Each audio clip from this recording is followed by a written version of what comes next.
Hey. Coffee Conversations with Greg J is on. Greg J here, operating live from the Dream Creators Studio somewhere along the beach. How are you today? Hope your day is going good. Today we won't be before you very long. We're just getting back into the groove after being over on the motherland for most of the festive season. Just getting back, just getting our sea legs, just getting used to moving about these United States of America, the West Coast. Today, I'm, reviewing the headlines across the country, listening to various radio stations across the nation. I was listening to WHUR, and I was hearing the news about protest on the HBCU Bethune-Cookman University. This is relevant news because we know that the Black College Expo is coming to the Los Angeles area on this weekend. We've had Dr. Teresa Price on here a couple times just to chit-chat about the importance of HBCUs, how you can find financial resources to attend the HBCUs, encouraging support and financial donations towards our HBCU systems. I don't know the exact number anymore. I know there were more than 50 across the country of historically Black colleges and universities. I have to dip back in and find out, what is the exact number of HBCUs that exist in America anymore. We were so glad that while we were mourning the death of George Floyd, while we were taking to the streets against demanding social justice, equality, inclusion, there were massive donations to various HBCUs. Howard University actually this week announced a partnership with the U.S. Air Force, several $100 million endowment in order to create a research center on the campus of Howard University. We know that many universities have received financial blessings that help them upgrade who they are and how they serve young minds of color. Even on the sports front, it was great when primetime Deion Sanders went down to Jackson State to lend his expertise and his swag to the Jackson State football team, elevating their stature in the NCAA. Just so many great stories over the course of the year. And of course, activists like our friend Dr. Teresa Price advocating for our community support for the HBCUs in our country. Hall of Famer, NFL Hall of Famer Harry Reid took a job at Bethune-Cookman University back east.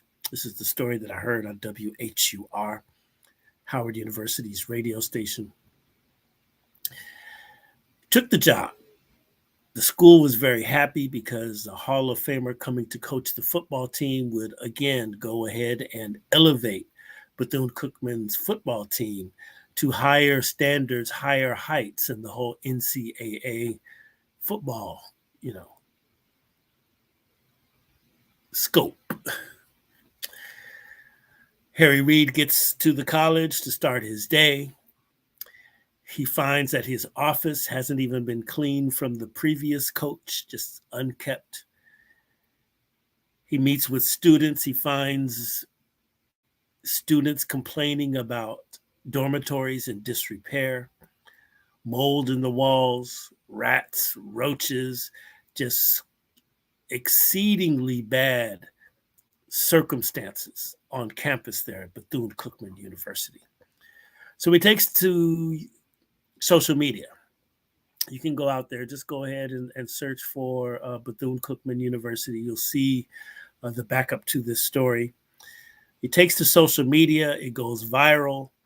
Students begin to take to the quads out there and protest the administration of Bethune-Cookman University, saying that they've been, demanding better quarters, better conditions on the university for a while now, and nothing has been done. It's as if the administration has ignored their cries for help, their cries for improvement, their cries for excellence. at Bethune-Cookman University. We're learning that this is a similar story across other HBCUs. Now, if parents are saying, hey, look, we're paying 30, 35, 40,000 a year for our children to attend these universities and colleges, shouldn't the universities and colleges be more mindful of the conditions in which the students are studying? Shouldn't they be more about taking care about the institution that is so beloved by the Black community across the United States of America? Certainly at these institutions, the students would receive information about our history, about culture, about business, about sports, about whatever their field of endeavor that they probably would not hear at other universities, at general market universities. So the value of the HBCU is definitely unspoken. Or should we keep quiet and not put our HBCUs on blast? Or have the HBCUs been suffering and just trying to piece things together, pre-George Floyd, pre, civil unrest in search of social justice? And we know over the last couple of years, hundreds of millions of dollars have flooded into Black communities, Black institutions, right? But is a school like Bethune-Cookman University the recipient of some of those, magnanimous gifts? Or are they recipients and then they've just having to play catch up? Was it right for the coach to go on to social media and rant and rave about the conditions there at Bethune-Cookman University? I heard a air personality say that, hey, you know what? This is an unpopular opinion, but you know what? If I hire you for a job, maybe I'm trying to make improvements and I bring you on and then you don't like what you see on their first day of the job. So therefore you go out on social media and bash us. Yeah, I'm terminating you. That's what this one air personality said. I understand the point. But it brings to my mind a larger question, especially in this particular time of my personal life, just because as we have traveled to the motherland and we see connectivity to African American history as American descendants of slaves and African history, we do identify many stories that will not be told in traditional school systems, traditional general market universities. Therefore, we are dependent upon the institution of the HBCU to tell the story of our people. I just think that if our people are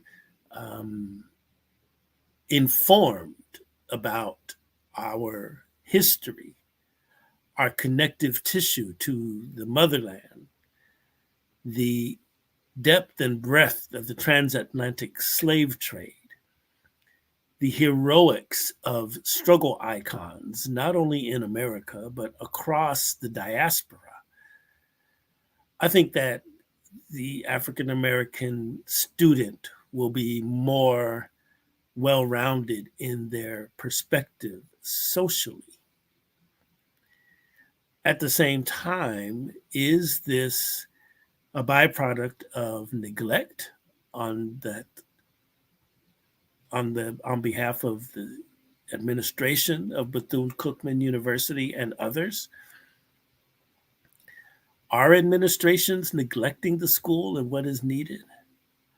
Or has the legacy of disrepair and the legacy of lack been so profuse that if they did receive an influx of cash in these days and time, that they're just playing catch up,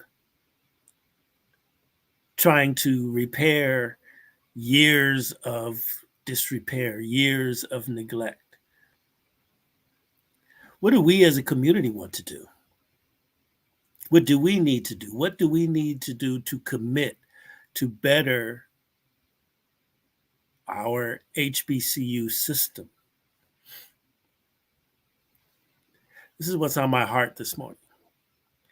The HBCU system is very, very important. Even the more this morning, I also saw on the news, attorney Ben Crump is in the news, not because of another police shooting. Yes, that's our guy, right? Is going in to the courtrooms and demanding justice for people who have been killed, injured, maimed by the forces of police across our country.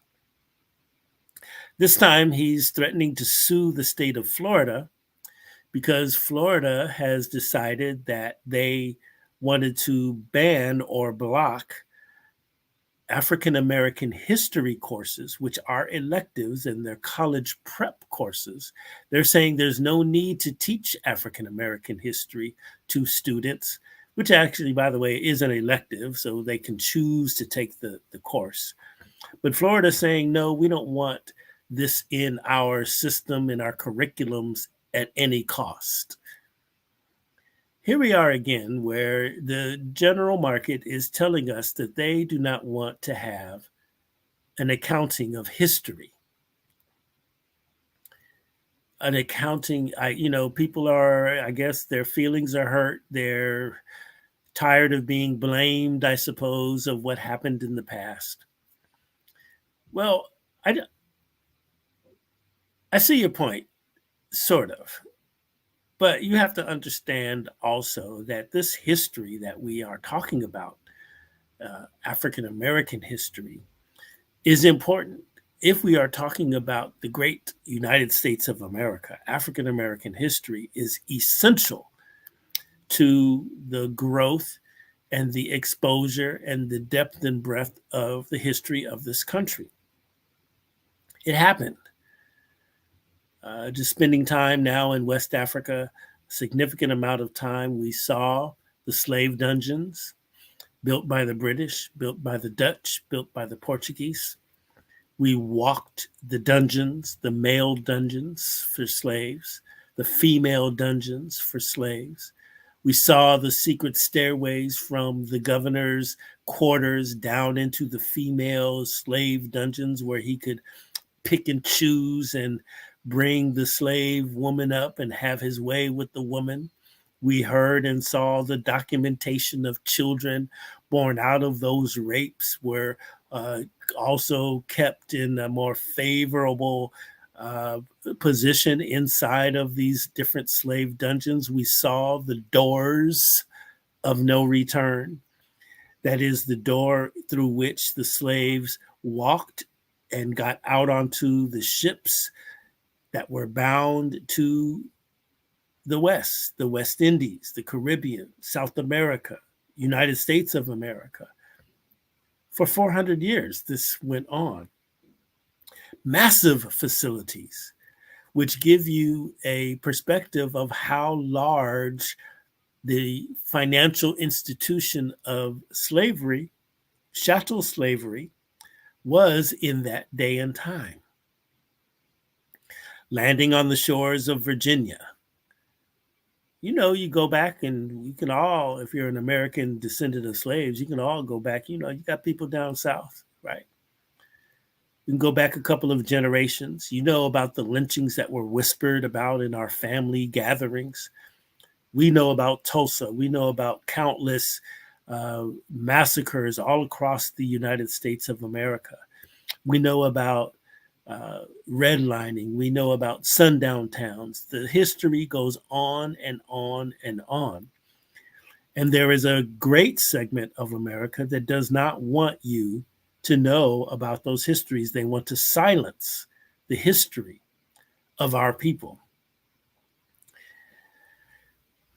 This is the battle that we're in now. They call it critical race theory. People have condemned Nicole Hannah-Jones' 1619 Project, which is a valuable and essential piece of literature and accounting of history of Black people in America, African American history. But there is a movement all across the country to silence this history. I showed some video of my travels to Africa, particularly when we went to the Cape Coast dungeon, to my grandson. And my grandson watched it. And then he looked at me and says, Papa, how come they don't show this in school? They don't teach us this in school. I met people while we were in Ghana that said, I learned something today. They don't teach us this history in school.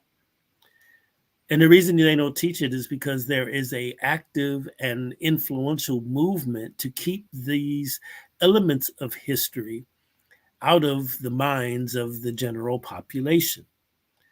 People don't want to hear it. They don't want to feel bad at what happened back in the day. But let me just tell you, when you walk those hallways of those slave dungeons, when you see those massive facilities, when you see the history on both sides of the Atlantic, hey, it happened. And it happened in a way that affects a significant percentage of the population of America. We have to know these things, these facts, these historical facts, these perspectives of our struggle since we have been on these shores of America. If, in fact, we are not able to win the battles to include African American history in our curriculums, I remember if we look back among the library of Coffee Conversations with Greg J, you'll see the one that we spoke to the president of the Texas NAACP when they were protesting against this Texas ban against critical race theory and history that focused on the struggles, the freedom struggles of African Americans in that particular state. And if you recall, all of the lawmakers, the African American lawmakers, played hooky. They did a walkout. They did not come to, their seat of government because they went to Washington, D.C. to convene together to develop strategy and perspective on how to uplift African American history in that state. And so it was a conversation, a debate about critical race theory. In California, I think that they embrace African American history to a certain degree. I think the state government is to be commended for its study for reparations, making the case about reparations. We'll talk a little bit more about that here in 2023 because the report is out. I think it's 400 pages. If you search reparations in the state of California, you can probably download that report. But the fact that they did the effort, they did the work that was required to lay the foundation to find out how reparations could be disseminated among the people who would be eligible for it. What is the feasibility of reparations for African Americans or American descendants of slaves? But we can't get to those points unless we have a clear reckoning of African American history. It happened.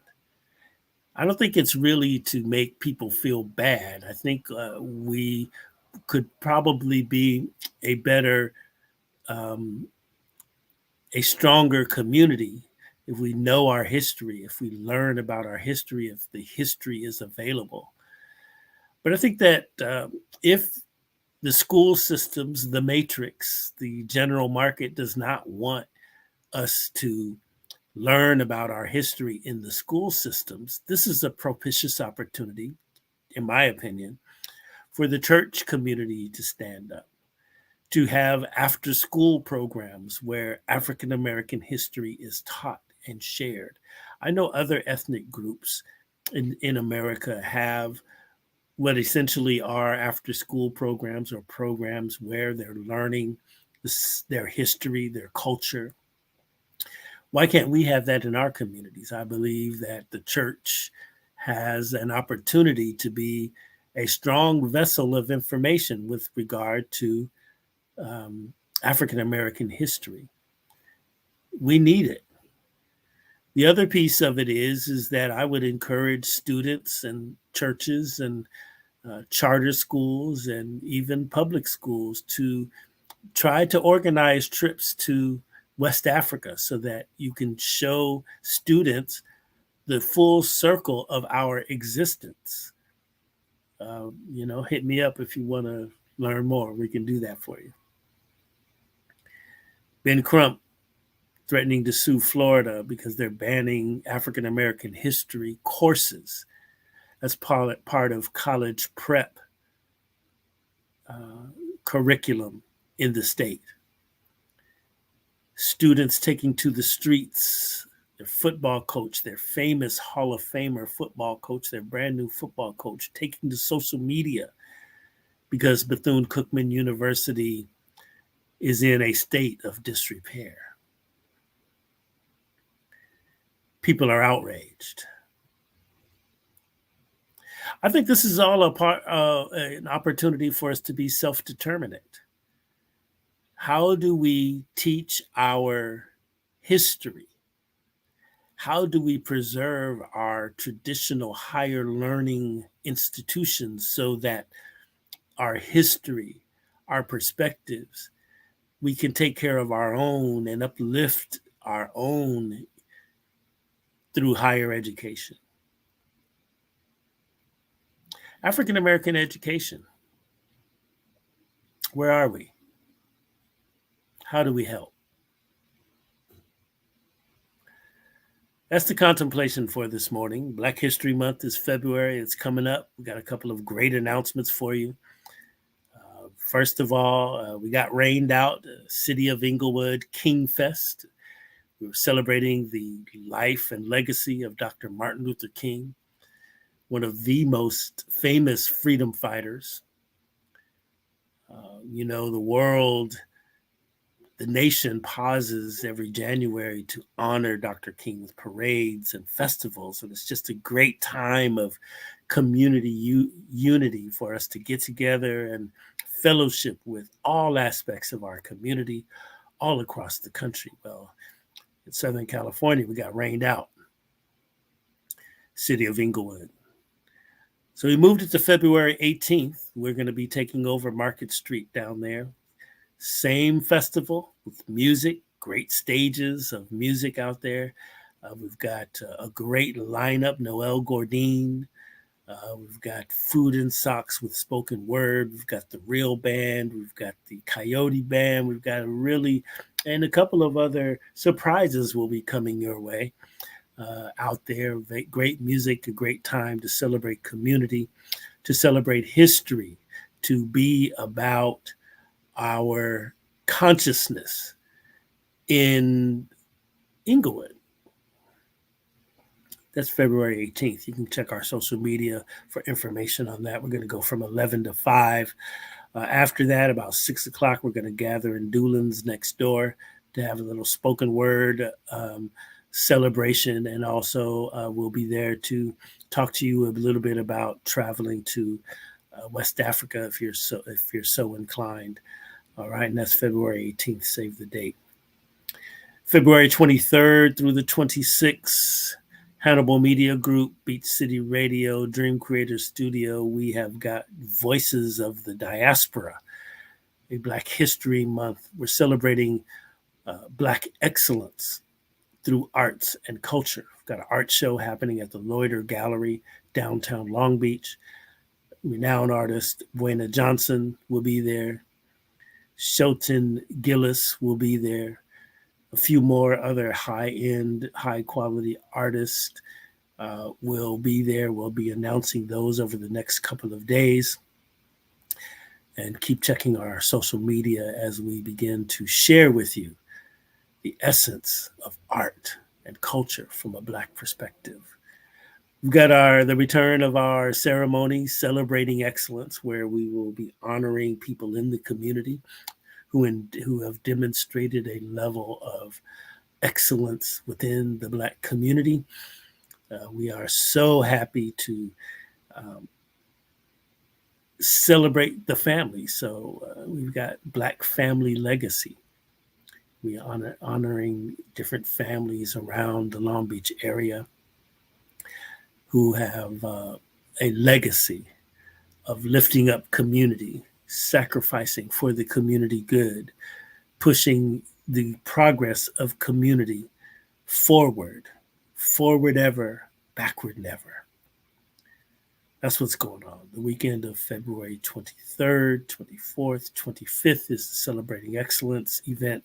And then the 26th is the last day of our art exhibit. We want to educate y'all. This is what it is. African American education. It's not about preaching hate. We have to be aware of these situations and circumstances. We have to celebrate where celebration is warranted. We don't want to hide it, whisper the history. It is what it is. It happened. And we want to be the ones to share with our young people. I just believe our young people would be more conscious. Our community would be more conscious. Our future would be more conscious if we were able to know.